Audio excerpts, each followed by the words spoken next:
Welcome,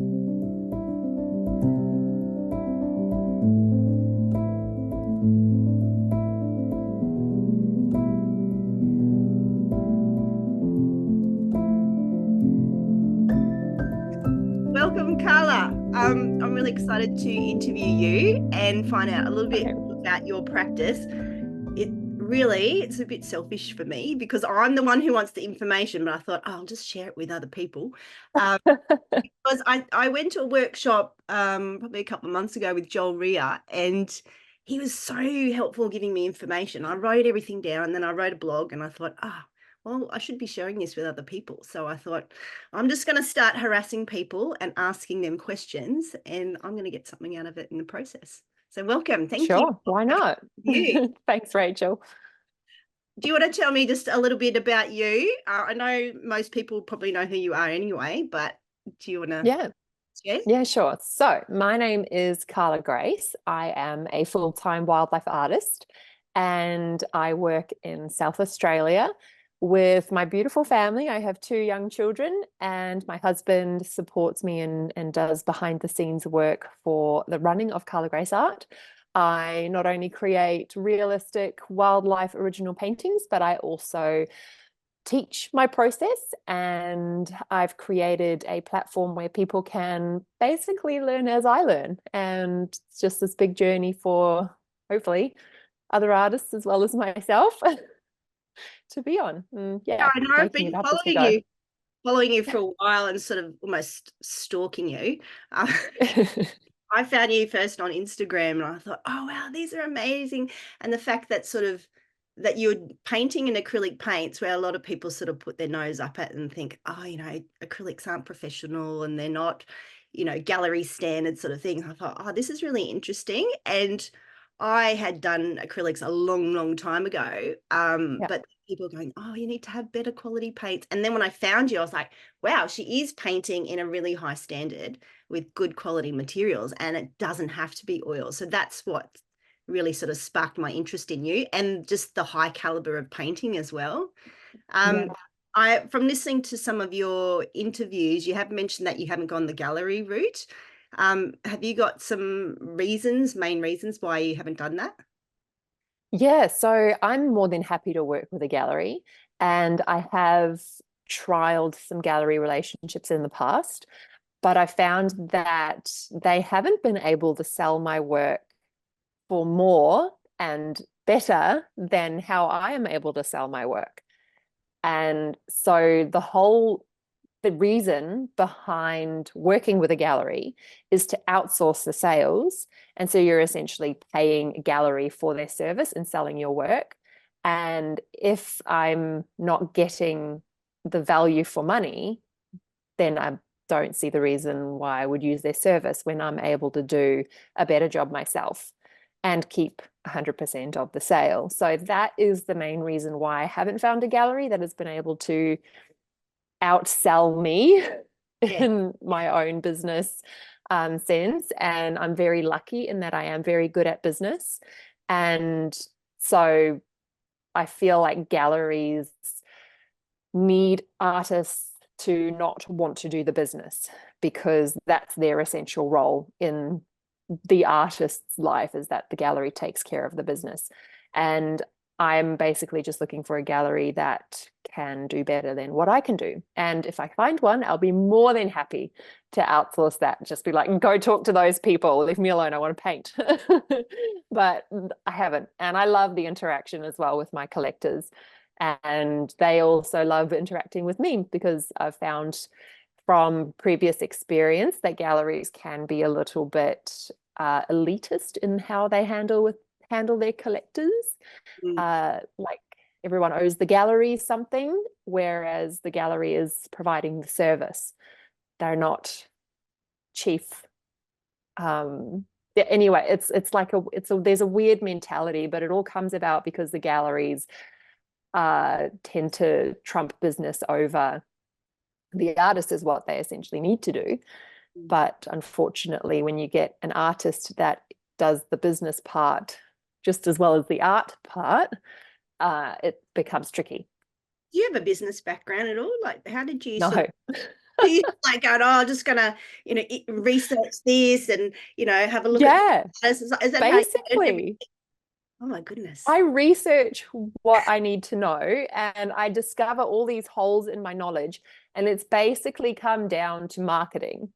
Yeah. The cornerstone for the success of sales comes down to marketing strategies and tactics and how you brand yourself and all that. I know we're going to get into that later. And basically, I've just had to research, and obviously what works for my brand and what I do will be different to what works for another artist and what they do. And so I've just really buckled down, and if I find something that I don't know, I will look it up and I will find out. I'm very proactive in my business and how I evolve. I will do it myself because I'm not going to wait for someone to come along and help me or offer me information. I just sort of hunt it down and go along the way. It makes sense, doesn't it? Because you are the person that knows your product the best and you know Yeah. the message you're trying to convey. And so if Mm. you're then handing that off to someone else, that's what I find sometimes when I put my stuff in galleries is that, they need a bio, they need an artist statement, which, you always write an artist statement. But the thing is, Yeah. they would not know how to explain your work as well as what you would be able to. And Yeah. that makes sense in terms of like a marketing approach. Yeah. Yeah. Yeah.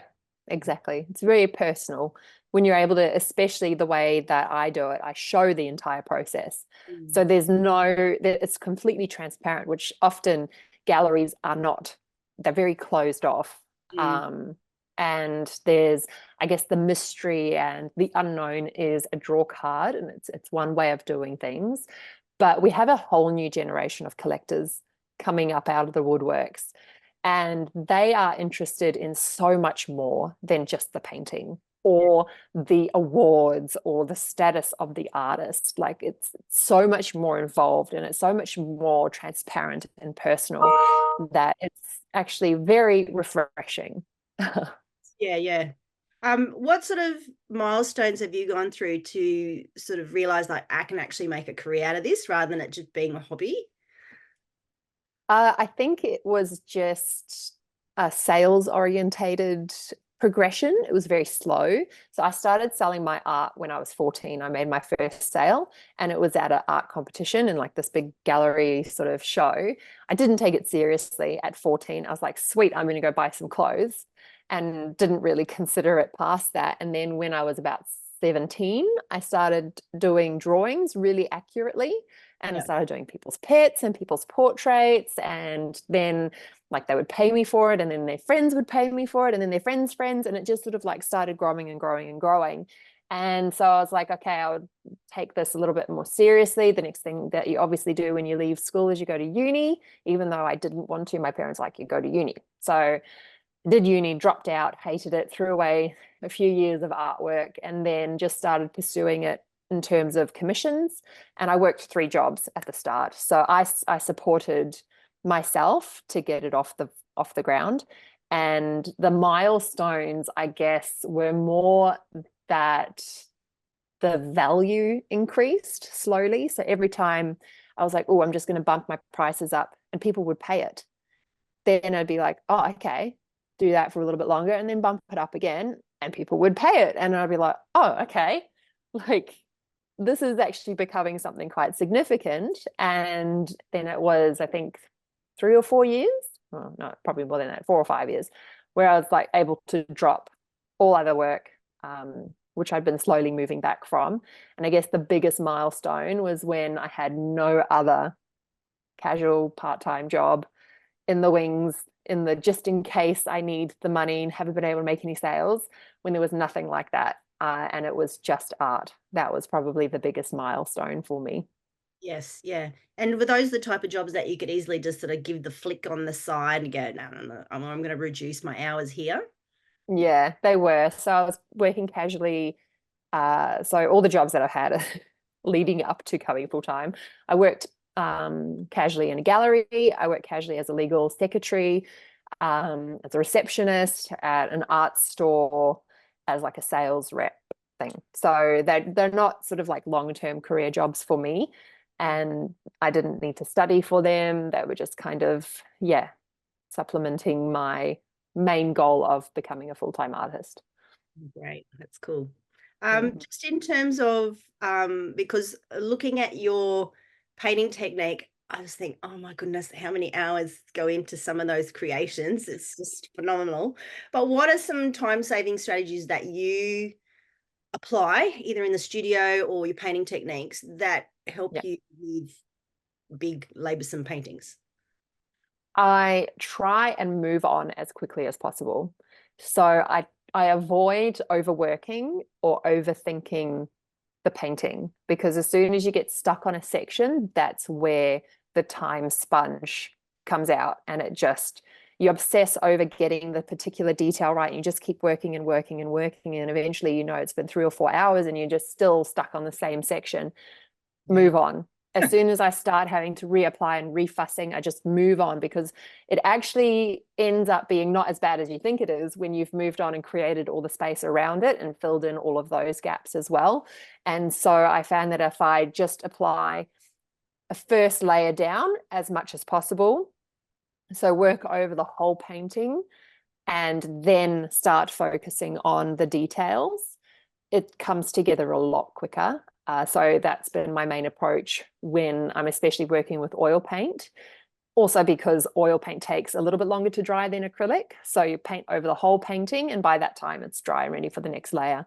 With acrylic, I try and work in larger sections, but I find that because acrylic dries so quickly, I'm able to just move on to the next layer of detail so quickly that I can end up focusing on one section too long. And so applying that mentality of working over the whole thing as I progress, rather than just one tiny section and then moving on to the next tiny section. It's a lot more efficient. And when I'm teaching in my tutorials, I'm like, don't just look at this one area that we are focusing on. Look at the whole portrait, because this color will feature everywhere else. And so apply it where you see it over the whole portrait, so you're not having to come back and re-evaluate the colors as you're going. So use your colors over the whole painting as you go. And that saves a lot of time. Okay. Yeah. And have you got things in your studio that have saved you, like things you've purchased that have saved you time? I'd say my everlasting wet palette is the best art tool that I've got, because it keeps my paint wet for so long. So it saves me time and money in terms of the color mixing. Uh, in Are they terms better than of, the Stay Wet palettes? The everlasting ones? Are they they are better? similar to the Stay Wet. They're more compact, Oh, and they're just a lot nicer to use. I've battled with the Stay Wet palette, the Masterson one. The lids rip because I don't know, the lip just, I mean, I use it every day, multiple times, open, close, open, close, open, close. And within a year, the lid had ripped, and it's really hard to seal and hard to open and all that sort of stuff. And then the Everlasting Wet palette, it's just a normal closing lid, yes. and it just seals, and it's just more compact, and it fits in my freezer, and it's just, I don't know, it's been a dream to use. And they have a little glass tray insert that goes in there, so you can either use the sponge and paper for acrylic, or you can just use this glass, which is a neutral gray color, Yep. for your oils. And so you've got the lid that goes on top, and so when you pop it in your freezer for your oil paint, it doesn't get oil everywhere. Oh, I might have to put that on my Christmas list, I think. It's like, it's just my dream. It's been so good to use. I love it, and I promote it because I love it. So it's been, yeah, great. That's probably my favorite tool outside of the actual paint and brushes. Yeah. What sort of paint and brushes do you use? For my acrylics, I love using golden. I just love the texture of them. Obviously, they're very high pigment load, etc., etc. They're probably the best in the industry. I also use the Matisse Derivan acrylic paint. Then for oil paint, I actually love the My Mary Puro, because the consistency isn't so thick. And so I don't actually find myself using much, if any, medium in my oil painting. So my technique is very basic. Like, I don't think about lean to fat or any of that. Like, I just apply the paint as it comes out the tube, and it works quite well with how I like to use it. So the My Mary Puro has been really nice. They're a pure pigment paint. I also love the Gamblin. and they're also probably closer to the My Mary Pure in terms of their consistency. Langridge is a bit thicker. I do like the brand though. This is an Australian brand. And Michael Harding is also quite thick. So like the thicker the paint is, the more medium you'll end up adding to it. And obviously then you have to consider your lean to fat rules and all that sort of stuff. But it's, yeah. So, I mean, good quality paints you're not going to battle with, but I'm favoring the My Mary Pure range at the moment.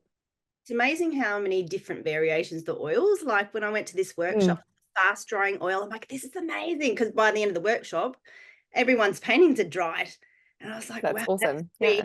I mean, there's pros and cons to both of those, and then I use water-based oils. So I've been using them for a long time, but you don't have the smell. So yeah, there's a whole range of new oil paints out. Like I always had, other than the water-based oils, in the back of my head thinking, oh, you have to do this very traditional technique, and you have to let that over lean, and you have to use only one type. Like, it's just so much bigger than that in terms of oil paint. Amazing. Yeah. What do you do in terms of painting related injuries? I don't know if you've had any. I've had a bursa. I've at the moment I've still got neck issues, and I keep going to the osteopath, and then I've got to go through the physio stuff. Have you had any painting related injuries, and how do you avoid some of those things? I get very, very sore wrists, and that's the main reason actually why I stopped drawing. So using pencil-based mediums, because there's a lot more pressure involved, and obviously it's like writing essays all day.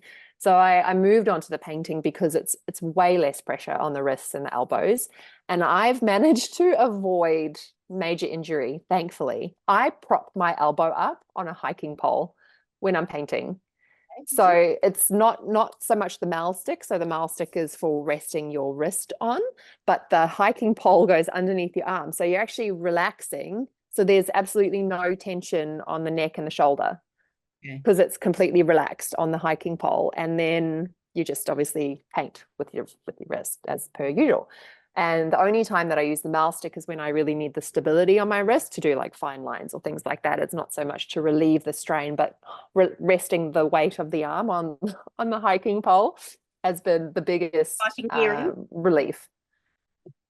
I've seen someone actually get like a sling, almost like a sling, and put their arm in the sling and then paint. And I'm like, oh, that's interesting, but you think that would sort of restrict you a little bit. It's a bit weird, but anyway. Yeah, well, the hiking pole, because it's just on one point, it pivots really easy as you move, and you can adjust it. You can adjust the height really easily of the hiking pole. So you just flick it and just extend the pole or decrease it or whatever it is. So I've found it to be very easy to use. Do you go hike? Looks funny. I used to before having children. We've climbed Kilimanjaro, and my husband is now running a trekking company. So hiking is one of the main things that we did before we got children in our lives. Stage of life begins. Yes. While we're talking about, I'm just going to skip to other questions. While we're talking about motherhood and being an artist, in terms of that, how have you found that your art practice has changed, and how have you accommodated the dual roles of being an artist? Yeah.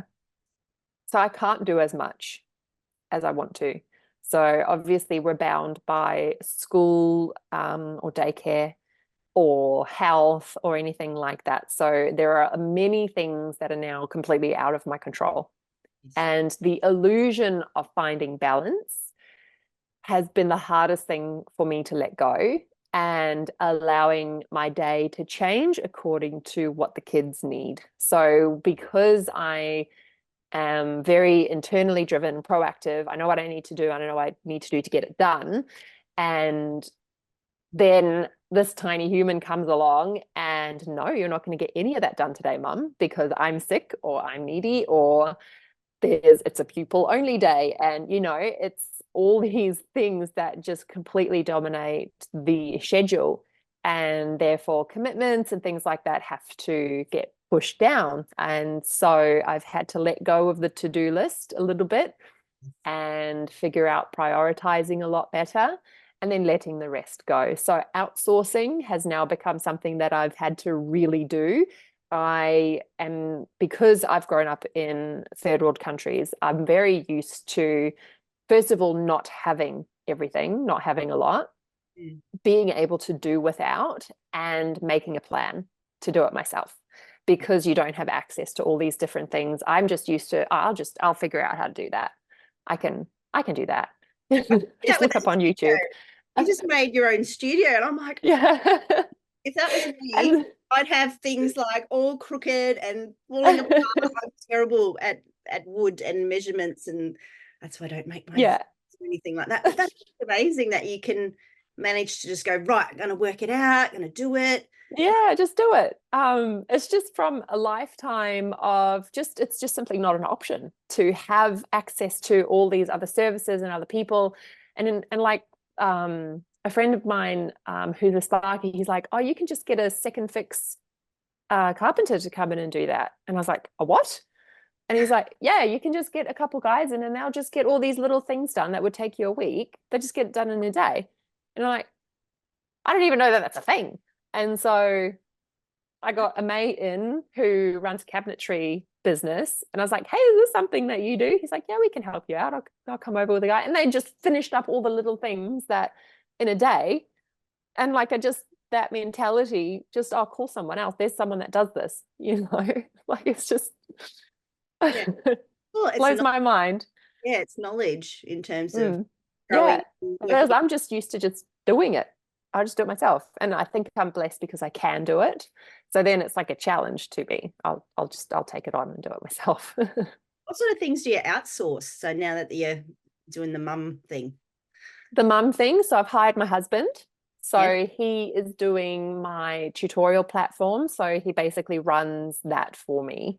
I do the filming. So I'm in the studio, I film the tutorial and then I give him the files and he edits it together.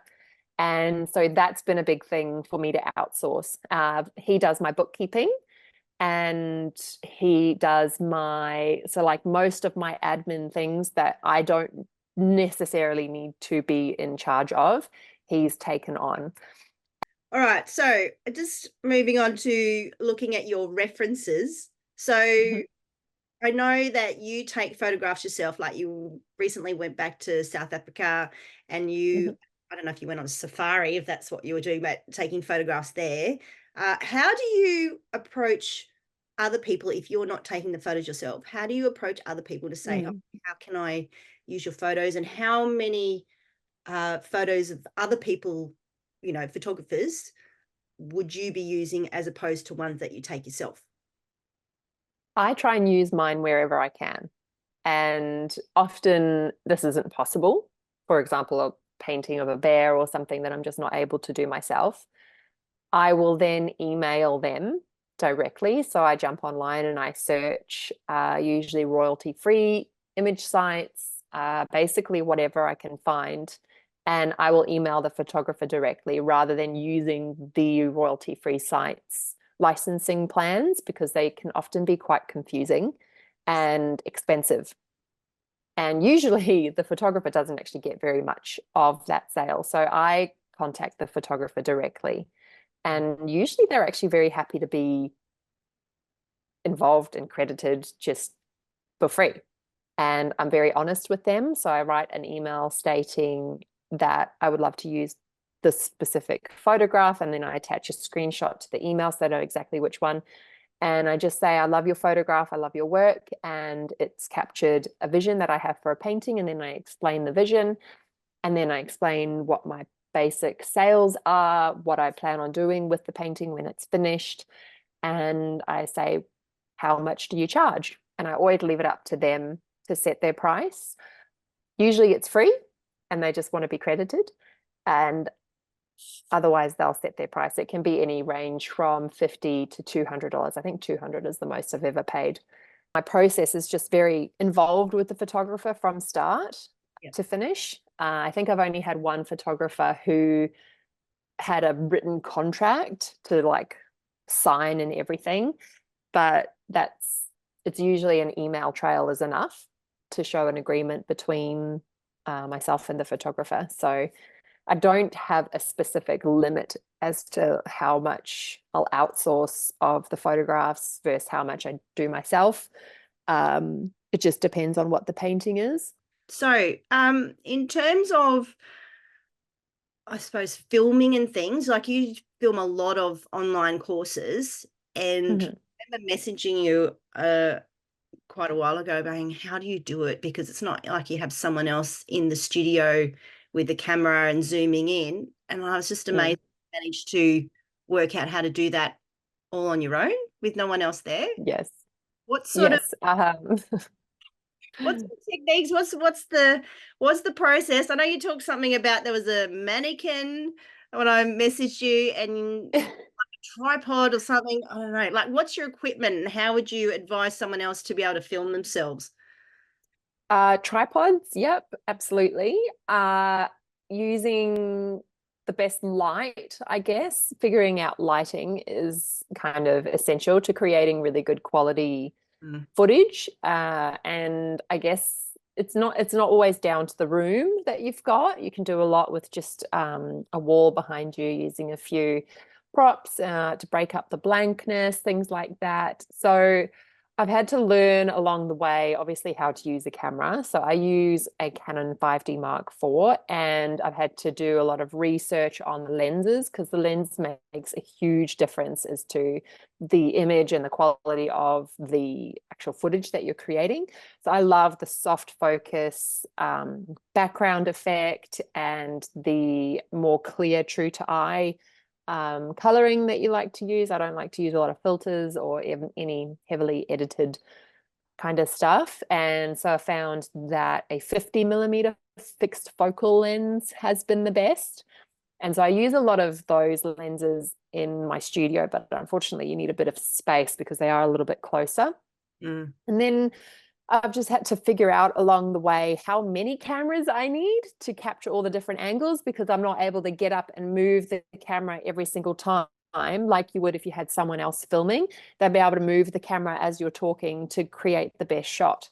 And so in order for me to film these tutorials the best, I need 4 cameras, Oh, wow. and that's a lot. Skills to set them up and then And go play, play, play, and then you hop in front I and then, do.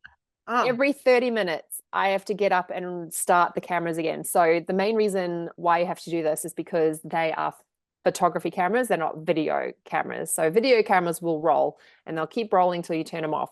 But because these are they're just normal Canons, they don't roll endlessly until the space on the little SD card is filled up. So they time out every 30 minutes.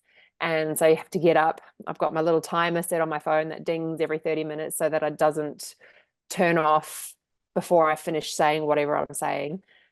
And so then I have to reset it and then it continues. So every 30 minutes, I'm getting up to turn on all the cameras. So I have one camera facing me, one camera on the palette, yeah. one camera that shows the whole painting, and then one camera that I zoom in Yeah. onto the area that I'm working on so that the people can see the detail and the brushwork and things like that. And they have to be situated in such a way that they're not in all the shots because otherwise the angle that you're looking at me from, there's just all this camera gear in there, and Oh, that's yeah. not Yeah. not only nice, it's just awful basically. So finding the right lenses to go on for all those different shots and the gear, so we don't want the batteries to run out while we're filming, so finding a fake battery that plugs in that you can plug it into the wall Yep.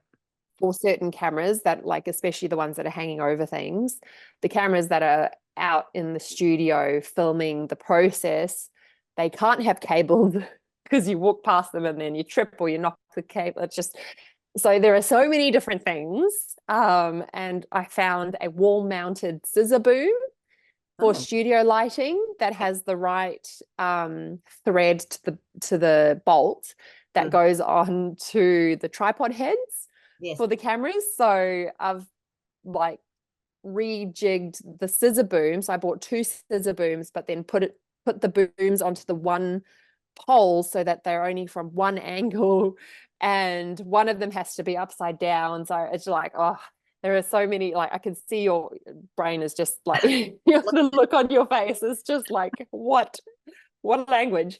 And so then I've got to find the right lighting. So I've used softbox lights now for years, and they've been the best I've found, not only for filming, but also for photographing and working with. So I use daylight bulbs, and the light reading on the daylight bulbs is actually quite warm. It's 6,000 Kelvin. And usually I film at 5,700, which is quite a warm setting, but it's come out really well in terms of replicating the most natural light. And I don't usually work with natural light because it changes so much, and there's usually always a color reflected in that light, like there's grass outside. So the light that comes in the studio is green, and I don't like that. So I close off all the natural light and I work with my softbox lights. Yeah, well, it's So it's all controlled. controlled. It's not going to change according to the time of the day where it's slowly getting darker. Exactly. And we had a problem with that in one of my tutorials. So I started painting in the morning. This was before I had my blinds and curtains up on my studio because I didn't have any windowsills or anything. And the light from the start of the tutorial is completely different to the light at the end of the tutorial. And my husband's like, this is awful. What are we doing? I was like, well, we can't help it. I mean, it just is what it is. And so there's a whole list of things, because he's obviously editing those videos. There's a whole list of things that have to be consistent throughout the entire video, because like, for example, if I have my watch on and I get these notifications popping up, no, I have to take my watch off. Can't have my phone on the table because you get a message and it goes off, and then you've got all these different sounds happening throughout the recording, and I can't change my top because I need to be wearing the same thing from the start to the end of the video. And so like, and God forbid I have to record something that takes 2 days because I have to remember exactly what I looked like and what I was wearing at the start of the tutorial, so that on the second half of it, just there's all these things. So we've learned every time we film a tutorial, we tweak it to be different or better for the next one. So the tutorials that I filmed, like my early tutorials, they're so different compared to the ones that I'm filming now. And yeah, every single one I'm like, oh, this is going to be the best one. No, he's like, no, you did this wrong. Oh, so we add it to the list. It's almost like when you start painting and you go, yeah, I've done a really good job and I've created my painting and I love it. And then you look at it, 5 or 10 years down the track, it's a bit average, but it's the same with filming, because you're learning more about the process of how to film, the techniques, the angles, the lighting, the mic, all that sort of thing. Like, I've learned through filming my art is one thing that you cannot change is your audio, because if you get a muffled audio, there's nothing you can really do about that. You have to have you can't do anything. clarity in your voice. So I've learned that the hard way, but yep, me too. Whole tutorials can't use it because the audio is not good. So great. What sort of schedule do you have in your studio? Like, you wake up, have your breakfast, get in the studio. I know you've got organized children, but what's your sort of, I know it changes depending on probably what you've got coming up, and you probably have different things on different days. What sort of schedule do you have in the studio? So at the moment, so when we've got a normal week, so we're looking at kids are healthy, going to daycare normally Monday to Friday. I wake up at 5:30 and I do my messages and respond to comments and emails and admin things like that with my coffee in bed. And the kids usually wake up between 5:30 and 7. And they'll jump in bed with me, or I'll have to get up and sit with them on the couch because they want to have a cuddle. And then we start getting them ready for school or daycare. So dress, breakfast, everything like that. Somehow during that time, I get dressed and 6:30. So usually my husband goes to the gym at 5:30 when we wake up, and then he'll come back and then I'll go to the gym at 6:30. So during that first hour, I do my admin, cuddle the kids, whatever. If we are lucky and they sleep through to 7, which is what they're meant to do, then this all happens before they wake up. And I'll go to the gym and I'm done by 7. And so back at the house at 7. So we've got a little gym at the house.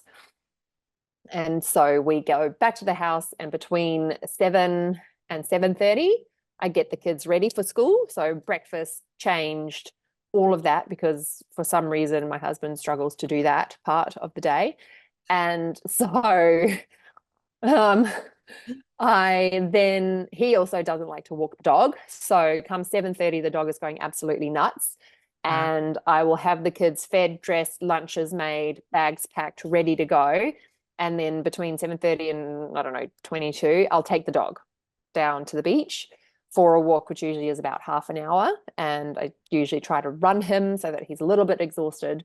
And then I get home just after 8, and the kids are meant to be out the door by then. Usually it's a kiss goodbye and they're off with swapping. I'm getting home, they're going, and then I shower, I have breakfast, I get ready for the day, and hopefully by 9 o'clock I have finished all my admin, getting ready, all that sort of stuff, done the dishes, tried to create some order out of what happened in the morning. And so I'm in the studio by 9 o'clock. And you've already then had a whole day before you start painting. it's already like, I'm like, oh, exhausted. So 9 o'clock in the studio is the plan. And Monday through to Wednesday, I try not to book anything else in. And I just paint Monday to Wednesday. And I paint till 4, between 4 and 4:30, I'll stop. And my husband does school pickup. So he does pick up and drop off. And then at about 4:30, I'll go back to the house and start dinner. And then dinner is ready on the table by 5:30. And the kids are usually crazy by then. And so we all have dinner 5:30, and then we play with the kids, and just spend time with them. Basically, after dinner, it's like everything calms down and we play together in the playroom. We do story time, and then we have to push them for bath and brushing teeth and all that sort of stuff. And they're usually in bed by 7, and or 7 till 7:30, and then make myself a cup of tea and get back to the studio. Usually at 8 o'clock in the evening, I'm back in the studio, and I do mostly media things and finish creating a post or responding to emails from the day, catching up on the messages that I have put off.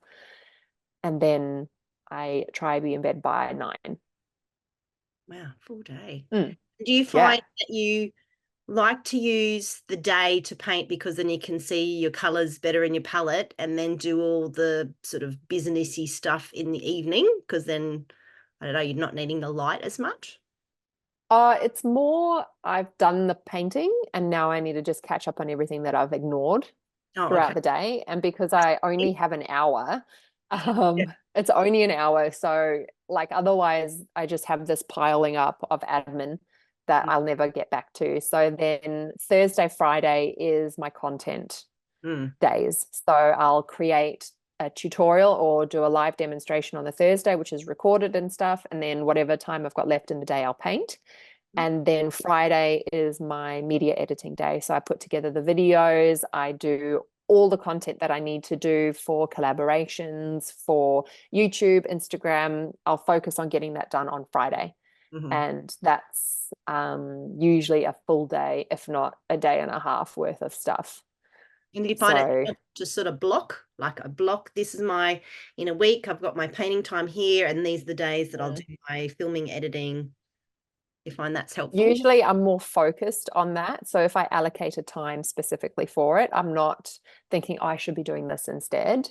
I know that I've gotten a fair chunk done in the other areas. And obviously the most important thing for me to do is painting, because without the painting, I don't have anything to create from in terms of the media and the marketing. So I need to focus on the painting for me to do the rest of it. So I film my process throughout the week, and then at the end of the week, I do something with that filming, Okay. with all of That that makes sense. content. Yeah, that's Yeah. good. All right. Where are we up to? Oh, so many questions, sorry. What do you think are the key strategies you believe that you'd help with brand awareness? So you've got an artist that's been working for a long time. What sort of things that you think would help with branding and PR? It's tricky because each artists is obviously different. They've got a different target audience, different business models. There are so many different things that artists can do with their work. And obviously, if you're going down merch avenues, that the way that you market that will be different. But I, as a blanket rule, if you want people to view your product as quality, you need to create quality content and represent your art in the best possible way. So consistency, for example, the text that you like to use, the way that you edit together your videos, there'll be a way that is resonant to you as an artist. So, I mean, that just comes down to personal preference and style, but it does evolve over time and you get used to a certain way of working. But if you want people to associate value with your brand, then you need to portray it as valuable. So make sure that your footage is good quality, that you're using the right light, and that you've taken care to create a little bit of order in just the part of the footage that people see. I mean, the rest of the studio can be shambles, but what people see needs to portray what you want them to believe about your work, basically. Yeah. If you look at your footage and you think, oh, that's shit, probably other people are thinking that too. So, like, let's be honest. Yes. Yeah. You're not if you're thinking the illusion there. It's just, yeah, it's out there. Yeah. If you're thinking it, others are thinking it, like guaranteed. Others are more brutal about the content that you create than you are in terms of, if you think, oh, I did it pretty good this time, chances are, because other people are seeing really good quality content on a daily basis, like, it's just become this level of expectation is much higher now for content curators than it used to be. So people will, like, they'll appreciate content if the actual thing that you're showing them is really good. They'll dismiss the quality errors, the editing mishaps, the bad audio. They can dismiss that if they're seeing something that is truly valuable to them. Yes. If they're getting something out of it. But if you want them to see your work as valuable, you want them to see what you're creating as beautiful, it needs to be created in a beautiful way. So the video now, not just the artwork. Yes. And that can be very daunting for artists, because you're not only having to be this exceptional artist, but you're having to be this exceptional videographer and content curator. And it's not everyone's strength. Let's be honest, photography and videography is a whole other industry, and you're having to incorporate all these additional skills to feed the beast and satisfy people's, like, extreme expectations. And we can sit there and say, no, it's not fair, I shouldn't have to do that, but that doesn't change it. No. So I see it as challenge accepted. I'm going to exceed your expectations, and I'm going to learn this and get good at this so that the content I create is what it needs to be in order for you to view my work as I want you to, as I feel it's worth. So yeah, I feel like artists are very quick to say it's not fair rather than challenge accepted. And I'd love to see more artists say, oh, okay, challenge accepted, and step up. Yeah, that's a really good mindset to develop. I think looking at everything, like, if you don't get accepted into an exhibition, or, you know, you don't get a prize or whatever, it's like almost you need to have that mindset of, like, I'm going to show you, world, I'm going to dig my heels in, I'm going to do better next time, show you what I'm capable of. So I think that's a really good mindset to have. Have you managed to work out any places where you can get free PR, like where, or you just sort of work on things yourself and then just push that out into the world? I haven't done a lot of PR, if I'm honest. I went through a phase of experimenting with this. So I hired a PR company, and that was a huge expense, $6,000 a month. And that's just like their base. So this was, like, obviously before I started building my studio. And I was like, okay, let's see what these guys do to see if it's worth outsourcing or if it's something that I could do myself. And so all the PR that they did was they just submitted pictures to all the outlets that have this free PR avenue thing, where they just accept stories and they either take it or they don't. Mm. And what I discovered was they didn't do much more than what I could do myself. So I still had to write the pitches. That's Yes. the thing. All they did was send it out to all the different companies that have these um, basically catchments for these stories. And they've got a person there that reads through all the pitches and chooses. But what I've learned is that media outlets don't like PR companies because they're so pushy Oh, wow. and they just spam, basically. They just spam these media companies and they prefer the in-person interaction with people and brands. And there was a list, so you can find lists on Google. All you have to do is Google best magazines for a free PR or free marketing or free article, and they'll come up with lists. So for artists or for home and garden or for whatever it is, whoever you want to target, you just search for it in Google. There's a blog out there with information on whatever you want to know. Why did I What never I've think of discovered that? Why have I not? That's is you just have to Google mind-boggling it.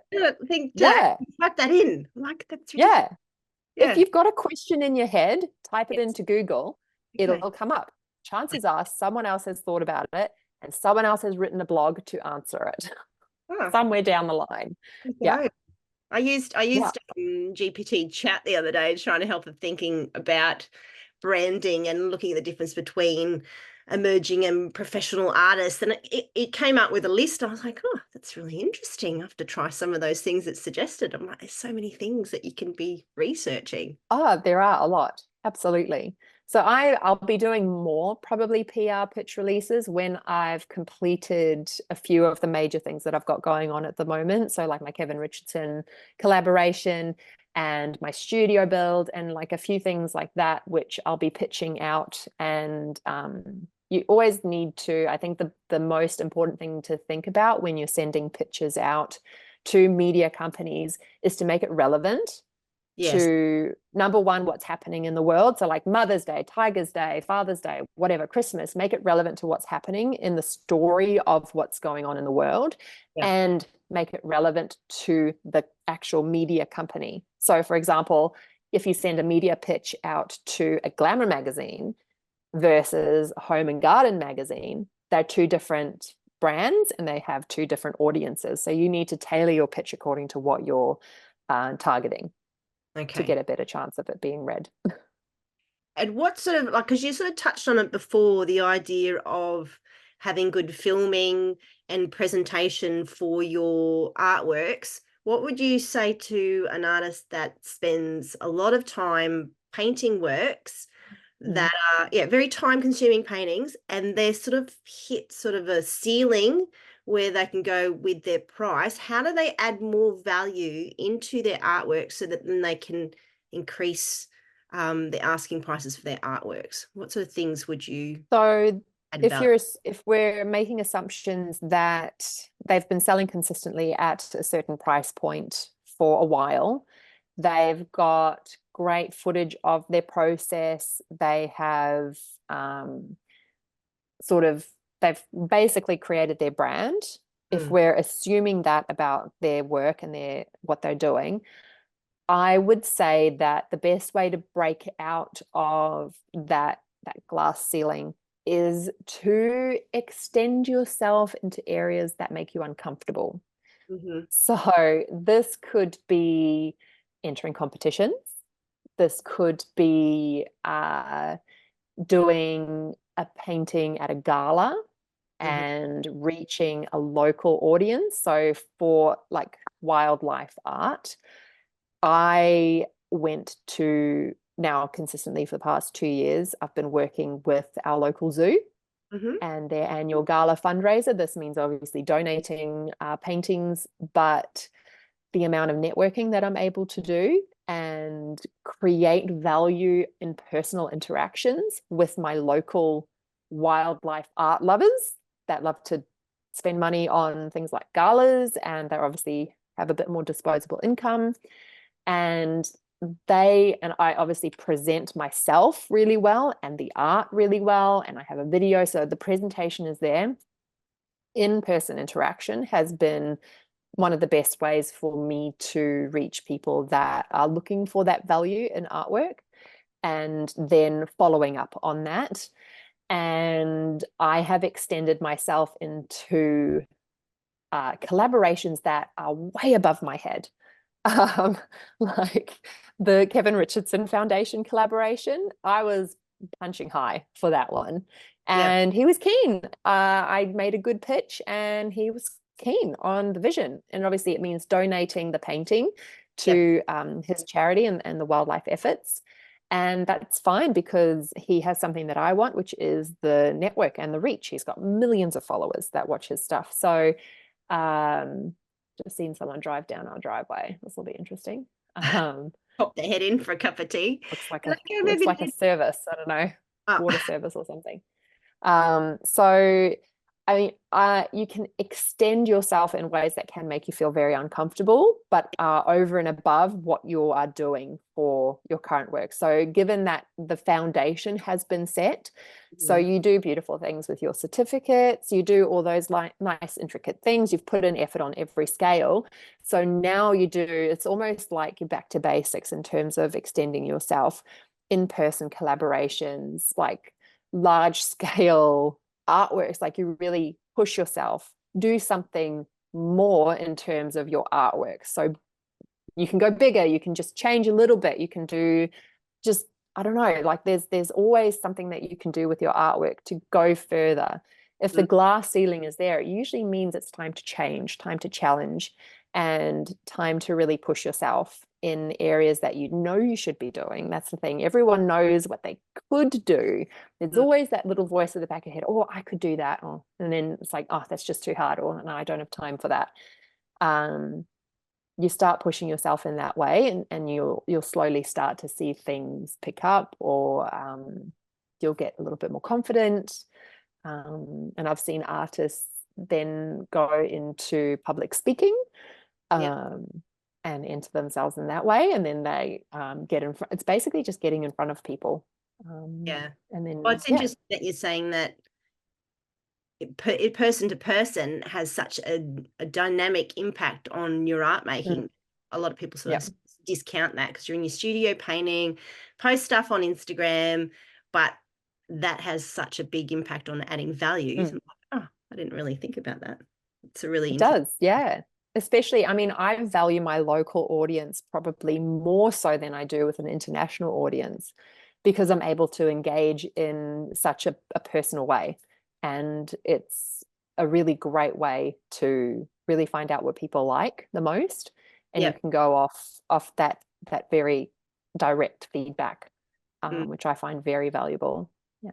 Do you think the fact that you're not doing that very traditional gallery route, and then you're promoting your work yourself and finding different avenues, do you think that has an impact upon the value of the work or the pricing of the work? Because I know that a lot of people think, oh, if I get into this gallery, then I can charge this amount. Like, do you think that impacts anyway? I haven't found that. I think that comes down to the artist's confidence and maybe their ability to market themselves. I haven't found that galleries can charge more than what I can for my paintings, which is why I'm self-represented, because they actually want to start selling my work at a lower value and then increase it over time. It's just a basic marketing strategy, bringing a new brand into the market. I mean, you see this everywhere. People will start off with competitive pricing, and then as it gets more popular, you see the price increase. And that's generally what galleries like to do with new artists to them. And like for me, because I have such a online presence, going to a gallery, they're seeing me as like this new thing that they then want to represent. Whereas I'm like, no, I'm not new to this. I've been around. People know my name. You don't have to create that value. Whereas I'm like, oh, our collectors list doesn't know you. Yes. So they want to introduce me to their collectors list in a more competitive way, and then increase the value based on the demand. And that, to me, I just haven't seen the value in that.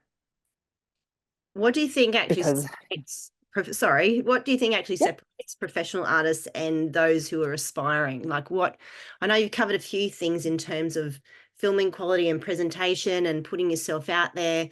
Like what do you see is like the big difference?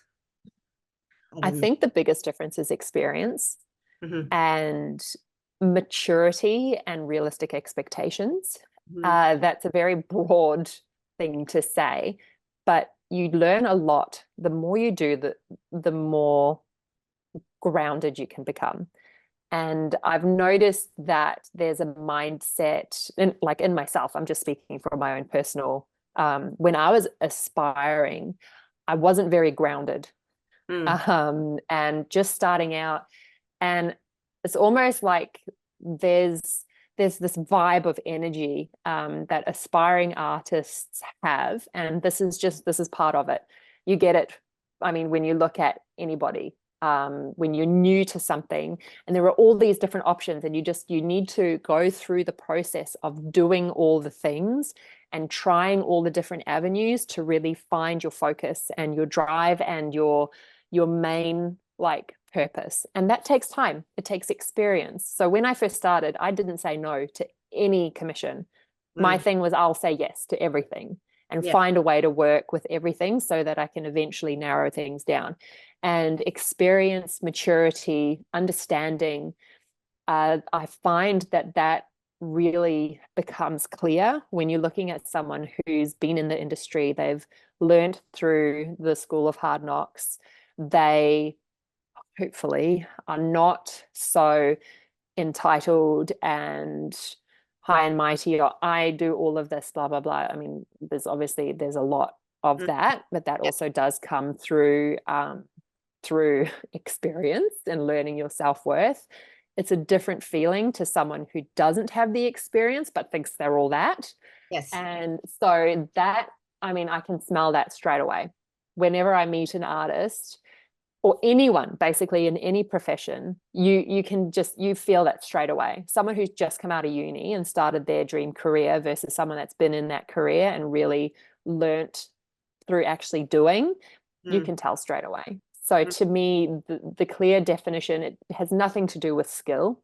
You mm, can get someone who's incredibly skillful, who's just starting out in their career, versus someone whose skills are not so great. Let's be honest. You don't get, it's not all about realism and hyper detail. It's not about being the most technically advanced. You don't have to be technically advanced to be a successful artist.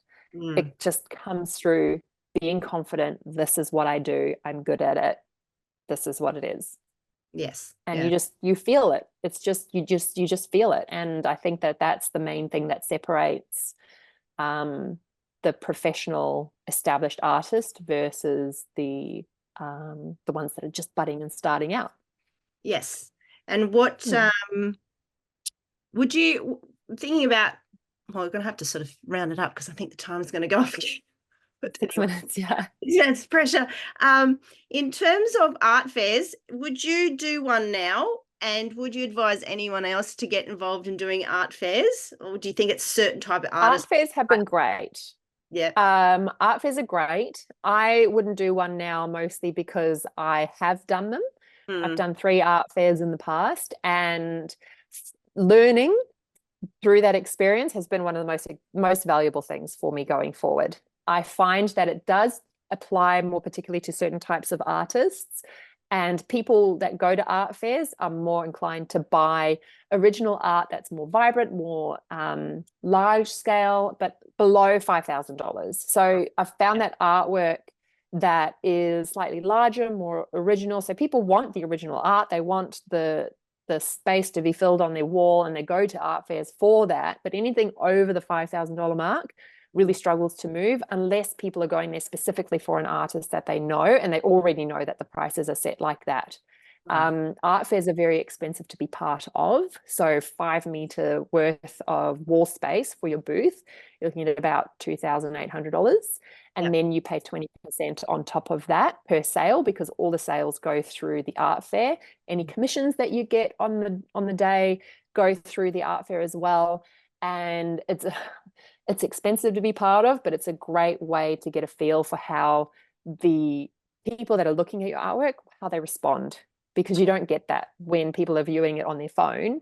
And Yes. it's different. You give people an opportunity to view your artwork in person. And that is a very valuable experience, not only for you as the artist to see the response, but for the people that follow you and really love your work, especially if they know you going into the art fair, for them to experience your artwork as well. I think that's the biggest thing that I am lacking, is that in-person display for Mm, people to come in and have a look. mm. All So right. yeah. Well, I think we probably wrap it up just because I'm worried about the time, and then and us I'd be like, "Beep," or just like radio silence. But Yeah. I just want to thank you so much for, you're very busy and you are offering your time to speak with me today. And what I got most out of this conversation was the fact that you have learned everything yourself. Like it's not like you necessarily have just gone, oh, do a course of this and whatever. You've actually knuckled down and worked out how to market yourself, how to, promote yourself, how to create good quality work, how to build your own studio. Like that's amazing. But I just think, oh, this is such valuable information that I can share with other people, and hopefully someone else can get something out of that and help them in their art journey as well. But Yeah. thank you so much. I really appreciate it. You're welcome. Thank you so much for interviewing me. Yes, and I will continue to stalk you online and continue to text you questions that you may or may not have time to answer. But yeah, it all comes down to knowledge is power, and the more artists can talk to each other, and the more we can help each other out. I just think it's brilliant. Yeah. Yeah. I agree. All right, Absolutely. just stop Thank you. recording, and then we can Yep. sign off before the timer goes. Sounds good. All right, see you.